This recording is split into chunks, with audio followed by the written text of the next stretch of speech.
नमस्कार, मैं अशोक कुमार पांडे और स्वागत है आपका द क्रेडिबल न्यूज पर। इजराइल से लेकर भारत तक भक्त पगलाए हुए हैं। इजराइल में बेंजामिन नेतन्याहू के भक्त और यहां पर नेतन्याहू और इजराइल को अपना पापा नया पापा बनाने वाले जो भक्त हैं, जो स्टैंड विद इजराइल करके मरे जा रहे थे, वो सारे के सारे पागल हो गए हैं। जहां भी ईरान पर आप कुछ लिखिए या इस वार पर कुछ लिखिए, चले आते हैं कमेंट करने के लिए और पूछते हैं कि ऐसा क्या मिल गया ईरान को, होर्मुज छोड़ना पड़ा, ये हो गया वो हो गया। मतलब उनसे यह बर्दाश्त नहीं हो रहा है कि विकिपीडिया तक ने इस वार को अब ईरान की जीत मान ली है। अब उनके ही जख्मों पर थोड़ा नमक छिड़कने के लिए एक और खबर मैं दे देता हूं। इस खबर को पढ़ने के बाद उनके सीने में दर्द और ज्यादा बढ़ने की पूरी संभावना है। और खबर यह है कि पिछले 5 दिनों में, जी मैं सिर्फ पिछले 5 दिनों की बात कर रहा हूं, पिछले 5 दिनों में ईरान ने 18 million barrel crude oil export किया है। यानी तकरीबन 3 मिलियन बैरल क्रूड ऑयल वो रोज एक्सपोर्ट कर रहा है। इसकी अगर आप वैल्यू देखेंगे तो ये वैल्यू बनती है $1.44 बिलियन, यानी 1.44 बिलियन डॉलर का 18 मिलियन बैरल तेल क्रूड ऑयल ईरान ने सिर्फ 5 दिनों में बेचा है। आज जब आप बात कर रहे हैं उसके पहले के 5 दिनों में इतना ऑयल बेचा है। अब आप खुद अंदाजा लगाइए कि यह ईरान का फायदा है या नुकसान, और खास तौर पर तब जब ईरान के ऊपर अपना तेल बेचने की पाबंदी थी। और अब पाबंदी खुलने के बाद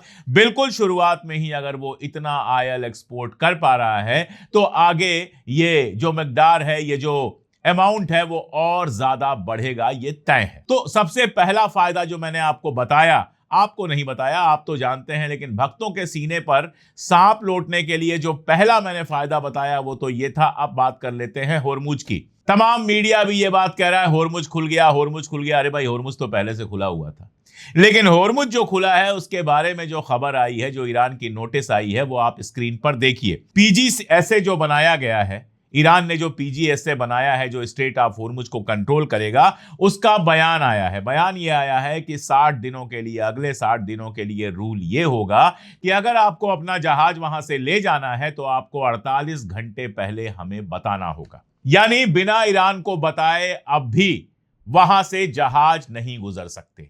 अगर आपको स्ट्रेट ऑफ होर्मुज में से जहाज ले जाना है तो 48 घंटे पहले आपको ईरान को बताना होगा, ईरान से परमिशन लेनी होगी। और यह व्यवस्था, यह सिस्टम सिर्फ और सिर्फ 60 दिन के लिए बनाया गया है। उसके बाद ईरान ने बिल्कुल क्लियर कहा है कि हम टॉल तो नहीं वसूलेंगे, लेकिन मेंटेनेंस चार्ज जो होता है वो मेंटेनेंस चार्ज हम लेंगे। और मैं आपको बता दूं कि इस तरह ये जो मेंटेनेंस फीस की बात हो रही है, सिर्फ इस मेंटेनेंस फीस से ईरान सालाना 105 अरब डॉलर कमा सकता है। 105 अरब डॉलर कमा सकता है। अगर इसको हिंदुस्तानी रुपए में कन्वर्ट कर दे तो तकरीबन 10 लाख करोड़ रुपए हर साल कमा सकता है, केवल स्ट्रेट ऑफ होर्मुज से मेंटेनेंस वसूल करके। और मेंटेनेंस वसूलने पर ट्रंप भी अभी तक कुछ नहीं बोल पाए। ट्रंप पगलाए हुए हैं, इसमें कोई दो राय नहीं है। कल के उनके ट्वीट वगैरह आप देखेंगे तो बहुत साफ समझ में आ रहा है कि ट्रंप पगलाए हुए, मजबूरी में झुकना पड़ा। लेकिन अमेरिकी जनता के सामने, अमेरिकी आवाम के सामने उनको बताना है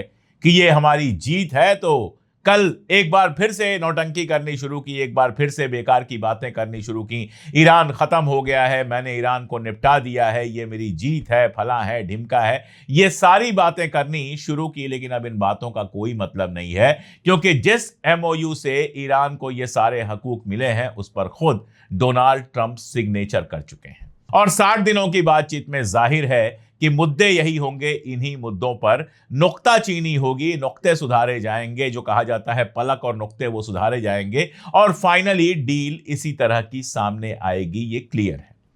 अमेरिका के अंदर जो दूसरा सबसे बड़ा बदलाव आया है, जो सबसे बड़ा चेंज आया है, वो आया है इजराइल को लेकर। वॉशिंगटन पोस्ट के बारे में आप सब लोग जानते हैं। वॉशिंगटन पोस्ट अमेरिका का बहुत इंपॉर्टेंट अखबार है और कुल मिला जुलाकर इसका जो झुकाव है वो ज़ायनिस्ट लॉबी की तरफ ही रहता है। इस अखबार में खबर छपी है और वो खबर ये कहती है कि अमेरिका की खुफिया एजेंसियों का ये कहना है कि इजराइल इस डील को नुकसान पहुंचा सकता है। अब आप देखिए, बात ये नहीं है कि अमेरिका की खुफिया एजेंसियों ने कहा है कि इजराइल ईरान को नुकसान पहुंचा सकता है, डील को नुकसान पहुंचा सकता है, मिडिल ईस्ट को नुकसान पहुंचा सकता है। ये ऐसी बातें हैं जो बिना किसी खुफिया एजेंसी के भी हम लोग जानते हैं। यही तो करता रहा है नेतन्याहू। यहां खबर यह है कि यह खबर बाकायदा प्लांट कराई गई वॉशिंगटन पोस्ट में, और वॉशिंगटन पोस्ट से उठाकर इजराइल के हारिस अखबार ने यह छापा और दुनिया भर के अखबारों में यह खबर आई कि इजराइल इस डील को नुकसान पहुंचा सकता है। और यह कोई पॉलिटिकल बयानबाजी नहीं है, अमेरिका की खुफिया एजेंसी ऐसा कह रही हैं। इसके मानी समझिए, इसका मानी बहुत क्लियर है, बहुत साफ है। इसका मानी कि अमेरिका में जो पावर सेंटर है उसका एक हिस्सा कम से कम लगातार नेतन्याहू को बदनाम करने पर लगा हुआ है, लगातार अमेरिकी जनता के सामने यह साबित करने पर लगा हुआ है कि नेतन्याहू इज अ विलेन। अब आप देखिए, अमेरिका इजराइल का दोस्त रहा है, अमेरिका इजराइल का सरपरस्त रहा है, और अमेरिका की गवर्नमेंट के अंदर, अमेरिका के सिस्टम के अंदर इजराइल को सपोर्ट करने वाले लोगों की कोई कमी नहीं है। लेकिन जाहिर है कि एक तरफ इजराइल को सपोर्ट करने वाली लॉबी होगी, तो दूसरी तरफ एक ऐसी लॉबी भी है जो इजराइल को सपोर्ट नहीं करती है, और वो लॉबी लगातार नेतन्याहू को विलेन बनाने पर लगी हुई है। किस्सा पूरा समझिए, इजराइल में इस साल के आखिर में इलेक्शन है, और अगर यह डील चलती रही तो इस इलेक्शन में नेतन्याहू के हारने की पूरी संभावना है। एक सर्वे वहां पर हुआ और उस सर्वे ने यह बताया कि 90% के आसपास, 90% के आसपास इजरायली ये मान रहे हैं कि इस जंग में इजराइल की हार हुई है और ईरान की जीत हुई है। आप झूठ कितना भी फैलाते रहिए, जमाना ऐसा है कि और भी चैनल्स हैं जहां से सच पहुंच जाता है। और दूसरी बात यह कि इजराइल और अमेरिका ने अपने लिए जो एम तय किए थे, जिन उद्देश्यों के साथ वो ईरान में गए थे, जो बड़े बड़े दावे किए थे कि ईरान में रजीम को बदल देंगे, वहां का जो एटॉमिक पूरा प्लांट है उसको पूरी तरह से खत्म कर देंगे, कई हिस्सों में बांट देंगे, ये कर देंगे, शाह रजा पहलवी को बिठा देंगे, ऐसे मैसेज अंदर से आए। आजकल शाह रजा पहलवी गायब है, आजकल उसके वीडियो नहीं आ रहे। खैर, तो ये सारे उद्देश्य लेकर ये गए थे ईरान के वॉर में, ये सारी घोषणा की थी उन्होंने कि ये कर देंगे, वो कर देंगे, वो कर देंगे। अब इजराइल की जनता भी देख रही है कि कर तो कुछ नहीं पाए। हिजबुल्लाह पे अटैक किया ये कह के कि हिजबुल्लाह तो खत्म हो गया है, जो बचा कुचा है उसको खत्म करने हम जा रहे हैं। हालत यह है कि 60,000 से ज्यादा इजरायली नॉर्दर्न इजराइल को छोड़कर भागे हुए हैं। हालत यह है कि हिजबुल्लाह लगातार जवाब दे रहा है। अभी कल इनके 5 सैनिक मारे गए हैं, और आगे भी जब तक लड़ाई ये करते रहेंगे तब तक हिजबुल्लाह अटैक करता रहेगा। और अब तो ईरान ने चूंकि अपनी रेड लाइन बना दी है और इन शर्तों में शामिल कर दिया है, तो जाहिर है कि लेबनान पर अगर बड़ा हमला करने का प्लान करेंगे तो ईरान पलटकर हमला करेगा और अमेरिका के हाथ बंध जाएंगे। अमेरिका उसमें नहीं पड़ना चाहेगा। अगर इजराइल इस तरह की जंग शुरू करने की कोशिश करता है, समझौता तोड़ने की कोशिश करता है, तो अमेरिका को उसमें ना पड़ना पड़े, उसीलिए ये सारा माहौल बनाया जा रहा है जो वाशिंगटन पोस्ट जैसे अखबार में नेतन्याहू और इजराइल के खिलाफ खबर छप रही है। तो जैसा मैंने कहा कि यह बड़ी खबर है कि अमेरिका में इजराइल के खिलाफ पूरा एक माहौल बन चुका है। जेडी वांस ने जिन अल्फाज में इजराइल की मजम्मत की, इजराइल के मिनिस्टर्स की मजम्मत की, खासतौर पर बेन ग्वेर और स्मोट्रिच का नाम लिए बिना मजम्मत की, वो अपने आप में एक बड़ी खबर है। वरना पिछले 10 सालों में इस तरह की खबर आप नहीं पाएंगे। और ऐसा नहीं है कि नेतन्याहू ईरान पर हमले के लिए पहली बार कह रहा है। हिलरी क्लिंटन को आप जानते हैं, बिल क्लिंटन साहब की वाइफ रही हैं और अमेरिकन एडमिनिस्ट्रेशन में भी काफी इंपॉर्टेंट है। हिलरी क्लिंटन का एक इंटरव्यू अभी आया, कुछ दिनों पहले वो इंटरव्यू वायरल हुआ, और उस इंटरव्यू में हिलरी क्लिंटन ने ऑब्वियस शब्द का इस्तेमाल किया। जो लफ्ज इस्तेमाल किया वो ऑब्वियस था, मतलब उसको नशा है इस चीज का, वो इस चीज में डूबा हुआ है कि ईरान पर किसी भी तरह से अटैक हो जाए। हिलरी क्लिंटन ने कहा कि वो जब भी अमेरिका आता है, अमेरिका में जो भी राष्ट्रपति होता है, उससे वो यही कहता है कि किसी भी तरह से ईरान पर हमला कर दो। उसने ये बात ओबामा से कही, पिछली बार ट्रंप से कही, जो बाइडेन से कही, उसके पहले भी लगातार वो लगा रहा। लेकिन पहली बार उसको एक ऐसा बेवकूफ अमरीकी, जोकर अमरीकी प्रेसिडेंट मिला जिसने उसकी बात सुन ली, वरना अब तक सारे लोग ये बात टालते रहे। क्योंकि हम ही आप नहीं, अमेरिका के खुफिया एजेंसीज के थ्रू अमेरिका का राष्ट्रपति भी जानता है कि ईरान पर हमला करना ऐसा नहीं है कि आप सुबह हमला करोगे और अगले दिन लंच बॉक्स लेकर लौट आओगे जीत लेकर। ईरान पर हमला करने का मतलब वहां फंसना है, अपना ढेर सारा नुकसान करना है, और जीत की उम्मीद बहुत कम है। जब इराक में 8 साल आपको फंसना पड़ जाता है तो ईरान की तो आप बात ही छोड़ दीजिए। लेकिन ट्रंप इसमें फंसा और ट्रंप इसमें फंसा। इसको लेकर अमेरिकन एडमिनिस्ट्रेशन के एक हिस्से में बहुत ज्यादा नाराजगी है और इस समय जब ट्रंप को झुकना पड़ा है, समझौता करना पड़ा है, तो वो हिस्सा नेतन्याहू के पीछे लग गया है ताकि इसको कहीं से कोई भी शह न मिले ये डील तोड़ने की। और इसके समझ में आ जाए कि अगर डील तोड़ेगा और ईरान इसके ऊपर अटैक करेगा तो अमेरिका मदद करने के लिए नहीं आएगा और अब की इसका हाल 12 रोजा जंग से भी ज्यादा खराब होगा, क्योंकि मिडिल ईस्ट की जो कंट्रीज हैं, जो अरब मुल्क हैं, वो भी डायरेक्ट इनडायरेक्ट सपोर्ट करने से बचेंगे, क्योंकि ईरान ने कह दिया है कि अगर ऐसा होता है तो सबके खिलाफ मोर्चा खोला जाएगा। और यही वजह है कि लगातार बात हो रही है हिजबुल्लाह पे अटैक करेंगे और 24 घंटे के अंदर ये पलट गए और अब बात ये आ रही है कि लेबनान के साथ जो समझौता हुआ है वो आगे बढ़ाया जाएगा। इन शर्तों में ये भी शामिल है कि 10 किलोमीटर जो लेबनान में घुसे हुए हैं अपने सिक्योरिटी का बहाना करके, उससे भी इनको पीछे हटना पड़ेगा। लेबनान की जिस जमीन पर इन्होंने दखल किया है उससे भी इनको पीछे हटना पड़ेगा। और ट्रंप तो यहां तक कह चुका है कि हिजबुल्लाह की प्रॉब्लम और लेबनान की प्रॉब्लम हम सीरिया के थ्रू सॉल्व करेंगे, नेतन्याहू के थ्रू सॉल्व नहीं करेंगे। इसलिए मैं कह रहा हूं कि यह समझौता अगर सबसे बड़ा झटका किसी के लिए है तो वो नेतन्याहू और स्टेट ऑफ इजराइल के लिए। अब देखिए, लेबनान वाले मामले पर, हिजबुल्लाह वाले मामले पर बेन गुवेर ने एक ट्वीट किया। इन लोगों ने 18 लोगों को मारा था, हिजबुल्लाह ने पलट के जो हमला किया था उसमें इनके 5 सैनिक मारे गए थे। अब बेन गुवेर ने, जो वहां का मिनिस्टर है, पुलिस डिपार्टमेंट देखता है, या आप कहें नेशनल सिक्योरिटी मिनिस्टर है, उसने कहा कि पूरे लेबनान को जलना चाहिए। इजराइल को पूरी तरह से दुनिया को यह साफ कर देना चाहिए कि हमारे बेटों का खून और हमारे शहरियों की सुरक्षा सौदेबाजी का सब्जेक्ट नहीं है। पूरे लेबनान को जलकर राख हो जाना चाहिए। एक इजरायली मां के हर आंसू के बदले हजारों लेबनानी माताओं को रोना पड़ता है। हमें बेकाबू हो जाना चाहिए, ये कर देना चाहिए, वो कर देना चाहिए। ये जेनोसाइड का एक तरह से आप कह सकते हैं ऐलान है, आह्वान है। वैसे तो यही सोचिए कि आखिर ऐसा क्या है, ऐसा कौन सा सोना लगा है, चांदी लगा है, जवाहरात लगे हैं कि एक इजरायली की जान की कीमत हजारों लेबनान वालों के बराबर हो गई। ऐसा क्या आप में खास है? दूसरी बात, लेबनान के अंदर अटैक करने आप ही गए थे। आप ही कभी बेरूत पे बम गिराते हो, कभी दाहिया पे बम गिराते हो, अब आप ही ये सारा कुछ कर रहे हो।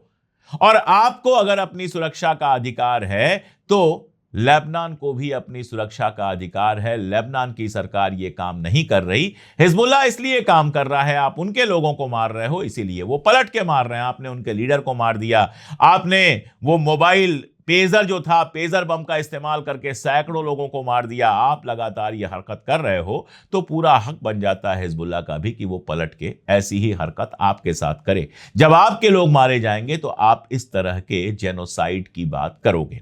अब देखिए, कोई आलतू फालतू आदमी होता तो शायद इस पर ध्यान नहीं जाता, लेकिन बेन गुवेर है तो आलतू फालतू, लेकिन वहां के मिनिस्ट्री में है, नेतन्याहू का मिनिस्टर है और वो भी नेशनल सिक्योरिटी मिनिस्टर है। इसीलिए ये बयान दुनिया भर में वायरल हुआ।